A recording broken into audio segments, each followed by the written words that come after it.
First of all, we'll address setting the time on the open water.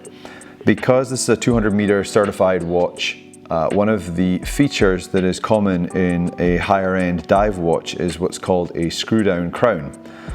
The crown is what you use to adjust the time on the watch, and screwing it down means that you can make a very strong seal with the case of the watch, meaning that no water can get in. So the first action to do anything to this watch is to unscrew the crown.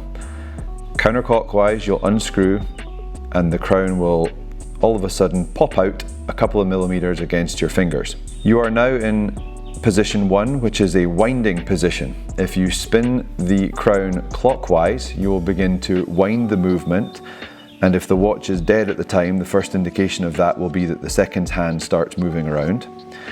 If you take the crown and you pull it out towards you, it will pop out once more another couple of millimeters, and you are now in the time setting. Counterclockwise will move the time forward, clockwise will move the time backwards.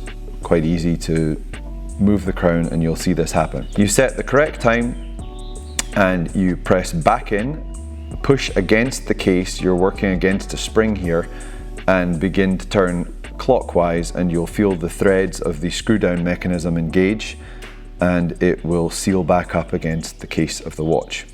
If you're choosing to wind the watch to give it some charge before you put it on your wrist, you will have to turn the crown a number of times clockwise, and you will eventually hit the maximum winding point.